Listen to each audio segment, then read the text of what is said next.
నంద్యాల జిల్లా ముచ్చుమరి ఘటనలో పోలీసులపై వేటు పడింది. నందికొట్కూరు రూరల్ సీఐ విజయభాస్కర్ను ముచ్చుమరి ఎస్ఐ జయశేఖర్ను సస్పెన్షన్ చేస్తూ కర్నూలు రేంజ్ డీఐజీ విజయరావు ఉత్తర్వులు జారీ చేశారు. బాలిక మిస్సింగ్ కేసులో నిర్లక్ష్యంగా వ్యవహరించినందుకు చర్యలు తీసుకున్నట్లుగా ఉత్తర్వుల్లో పేర్కొనడం జరిగింది. ఇదే అంశానికి సంబంధించి మరింత సమాచారం మా Kurnool correspondent Krishna phone line అందిస్తారు. ఎస్ కృష్ణ. నంద్యాల జిల్లా నందికొట్కూరు నియోజకవర్గం ముచ్చుమరి గ్రామంలో గత ఆదివారం 7వ తేదీన వాసంతి అనే మైనర్ బాలిక అదృశ్యమైంది. ఇదే నేపథ్యంలో అదే రోజు ఆ తల్లిదండ్రులకు సంబంధించి మద్దిలేటి గాని సుజాత ఇద్దరు పోలీస్ స్టేషన్ లో ఫిర్యాదు చేశారు.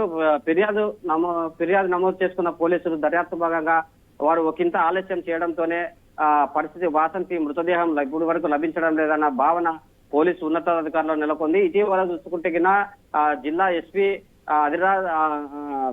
అధిరాజ్ సింగ్ రాణా కూడా నిన్న ప్రెస్ మీట్ లో చెప్పాడు. ఇందుకు సంబంధించి మైనర్ బాలురు మాత్రం అత్యాచారం చేసి హత్య చేశారని. ప్రస్తుతం వాసంతి బాలిక మృతదేహం మాత్రం నిందితుల్లో ఒక పెదనాన్నకి నిందితుల్లో ఒక తండ్రి ఇద్దరు కలిసి వాసంతి మృతదేహాన్ని సంగమేశ్వరం వద్ద కృష్ణా నదిలో పడేశారని చెప్తున్నారని. ఇదే నేపథ్యంలో అదే చోట గాలింపు చర్యలు చేపడుతున్నామని ఇత్యాది కారణాలన్నీ తొలుత చూసుకుంటే 7వ తేదీన ఫిర్యాదు స్వీకరించిన పోలీసులు వెంటనే తక్షణమే యాక్షన్ తీసుకొని వాసంతి గాలింపు చర్యలు చేపట్టింటే ఇప్పటి వరకు ఈ పరిస్థితి వచ్చిండేది కాదని, కొద్దిగా తొలుత ఫిర్యాదు స్వీకరించిన అనంతరమే కేసు నమోదు చేయకుండా తాత్సార్యం చేయడం వల్లనే వాసంతి మృతదేహం ఇంతటి సంఘటన జరిగిందని చెప్పి డిఐజీ విజయరావు కూడా చెప్తున్నారు. ఇదే నేపథ్యంలో హోంమంత్రి నుంచి కూడా స్పష్టమైన ఆదేశాలు వచ్చాయి.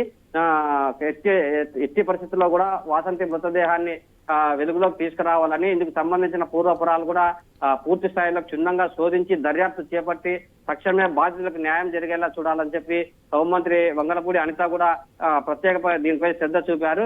ఇదే నేపథ్యంలోనే ఇత్యాది విషయాలు ఉమ్మడి తెలంగాణ ఆంధ్ర రాష్ట్రంలో వాసంతి మృతిపై పెను సంచలనం కావడంతో ప్రస్తుతం నందికొట్కూరు రూరల్ సిఐ విజయభాస్కర్ తో పాటు ముచ్చుమరి ఎస్ఐ జయశేఖర్ గౌడ్ ను కూడా వెంటనే సస్పెండ్ చేసి విధుల నుంచి తొలగించారు. పవన్.